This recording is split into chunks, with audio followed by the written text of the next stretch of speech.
Eh bien salut à tous, salut YouTube, c'est Chakil pour une nouvelle vidéo. Cette fois sur la démo de Ride, donc un jeu de moto. Là on est sur Steam, sur PC, donc elle est dispo. J'ai poussé tous les réglages à fond, c'est dans un pré-menu. Là dans les options vous n'avez pas 36 trucs, hein.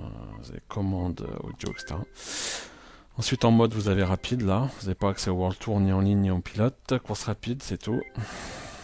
Donc après vous avez changé de moto, donc on a trois motos, la ZX10R, la CBR 600RR et la Street Triple R comme voilà, comme Matouf Tétouf, Tétouf, c'est pas facile à dire, donc voilà, je vais prendre de la CBR. Les pistes, vous avez une piste, c'est Sierra Nevada, et c'est peut-être pas le meilleur choix qu'ils ont fait pour une démo, parce que je trouve que c'est franchement pas beau au niveau des textures, ils auraient mieux fait de mettre un circuit. Les options de la course, donc le nombre de tours, l'IA, l'Herowind, je m'en servirai pas, physique, donc on va se mettre quand même en physique semi-pro, frein auto on va les enlever, frein couplé oui, anti-wheelie on va le désactiver, trajectoire idéale on va l'enlever, le TCS on va le laisser sur faible, histoire d'en avoir un tout petit peu, voilà, et on est parti les amis, pour tester ce petit ride, cette démo, donc d'un jeu qui se veut réaliste, hein, surtout au niveau des motos et de la conduite, ce qui est tout à fait respectable comme idée, hein. Sachant que le dernier jeu en date c'était sur PS2 par les créateurs de Gran Turismo, ça s'appelait Tourist Trophy et c'était franchement à la hauteur au niveau physique. Donc là vous voyez c'est une modélisation 3D de la bécane, ça arrache. Et donc depuis Tourist Trophy, ben vache maigre, hein, plus grand chose. Et donc là est-ce que ce jeu s'annonce vraiment bon? Je vais vous donner mes impressions sur cette démo. Donc course, grille de départ, réglage moto ou option de la course. Donc nous ce sera course. Tout de suite, on va pas chipoter. Voilà, comme vous voyez la modélisation est bonne, mais les décors de cette piste sont vraiment secs. C'est vraiment pas à la hauteur de ce qu'on voudrait voir. Sinon les options anti-aliasing x8, etc. c'est très bon. En vue, vous avez celle-ci qui est malheureusement bizarre, en bulle, parce qu'on voit rien dans les rétros. Là vous avez la vue de casque qui me paraît sympa pour l'immersion, voilà, et pour se manger aussi une barrière, pourquoi pas. De toute façon on est là en mode découverte, pas en mode je suis un winner. Donc je pense que la vue externe c'est le meilleur compromis. La vue externe proche ou externe lointaine. Donc après vous pouvez vous positionner avant, arrière, wheeling, stoppie. Voilà, si vous freinez trop, vous êtes sûr que vous allez partir aussi. Si vous accélérez trop tôt, ça va le faire aussi. Si vous avez enlevé le TCS. Mais sinon, niveau prise en main, bon, la chope pas d'Xbox One, je peux vous garantir que le grip est très bon. La moto est très saine, on sent bien son poids, on sent bien l'accélération, le bruit est très bon. Je dirais que c'est la sensation de vitesse passer les 200 qui est pas terrible. Mais sinon, non, j'ai pas grand chose à dire au niveau de la physique. Vous voyez que l'IA, si vous vous plantez, elle vous attend pas. C'est une bonne chose. Ça vous changera des jeux du genre Drive Club. Bon, je sais, c'est un jeu de test, mais quand même, l'IA adaptative à ses limites. Voilà, parce que j'avais testé, hein. J'avais encore les consoles next-gen de balles, là, 30 images secondes. D'ailleurs, je crois qu'il sort sur console, hein, mais sur 30 images secondes, et paramètres graphiques moyens. Mais vous voyez, hein, on récupère bien sa bécane, elle se place vraiment au millimètre. Très satisfaisant, hein, de ce point de vue pour les amoureux de moto. 60 fps constant. Après, au niveau de la config, moi j'ai une bête de config pour l'instant, mais je pense que ça peut tourner sur les configs moyennes, hein.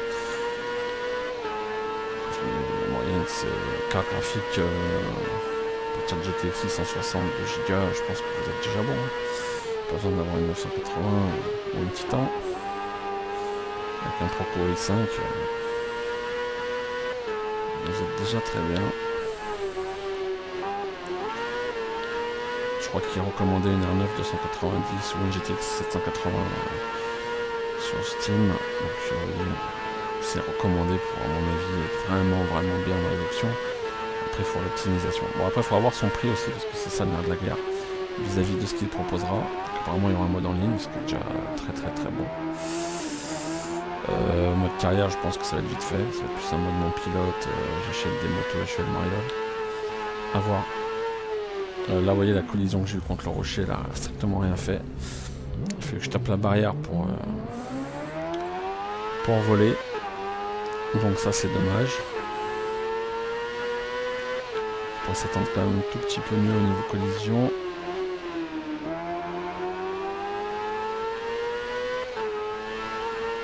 Vous voyez comme là c'est pareil. Ah, cette fois j'ai tapé, c'est parti. Donc c'est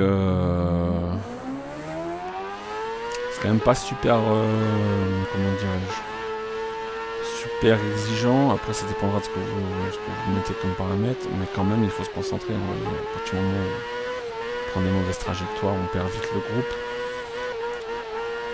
Qui, comme on peut le voir, est pas évident à remonter quand même. Donc ouais, une bonne surprise, hein, cette petite démo de ride. À voir pour la suite, pour ceux qui sont vraiment férus de bécane. Apparemment ils ont l'air d'avoir les licences de beaucoup de motos, donc ça pourrait être sympa pour le fan service. Et puis ça change de MotoGP qui, au fur et à mesure des années, on a une autre dose quoi. Voilà. On va attaquer le dernier tour. Après cette amplement boîté. Après j'ai mis la physique quand même sur ce micro, donc je pense qu'il faut faire attention quand même. C'est moins arcade qu'en novice. Mais ça vous montre quand même. Voilà. Là, c'est tout à fait réaliste. Le dessus du virage, un gros freinage et on se plante. Donc voilà. Bon, à part ce circuit que je trouve vraiment nul.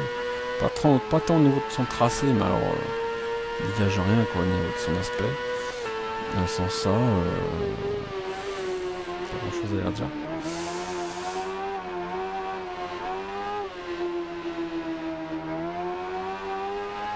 Alors j'étais déjà en préco sur Steam, je crois que c'est 36 €. Je crois qu'il y aura une édition complète aussi. Vous savez bien, dans la mode au DLC, aux saisons pass, donc voilà. Je pense que pour une petite quarantaine d'euros, vous aurez votre jeu. Ce qui peut être conséquent s'il n'y a pas grand chose à y foutre. Donc, je conseillerais quand même d'attendre les tests officiels et les premiers retours avant de vous lancer. Sauf si vraiment vous êtes dingue de moto et que la passion l'emporte sur la raison.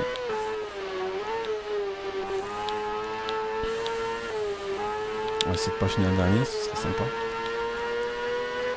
N'est-ce pas?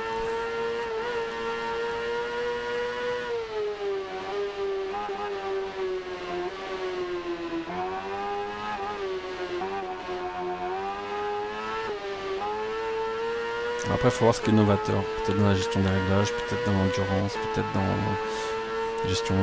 Après, je sais qu'il n'y a pas d'arrêt au stand là-dedans. Faut voir le côté réaliste, tout ce qu'il va. Et en fonction, on pourrait viser. Voilà, donc c'était Rise, c'était la démo sur Steam, elle est dispo, et ben voilà, je vous l'ai présenté rapidement. Vous venez de gagner vos premiers crédits. Augmentez la puissance de votre moto. Et offrez-vous de nouveaux accessoires. Ou investissez dans une nouvelle moto. Voilà, donc vous avez compris un peu le délire. De l'argent, des accessoires et des nouvelles motos. Fin de service est là. Sur ce, je vous laisse et je vous dis à très bientôt pour une prochaine vidéo. Si vous avez des questions, n'hésitez pas. Ciao, ciao.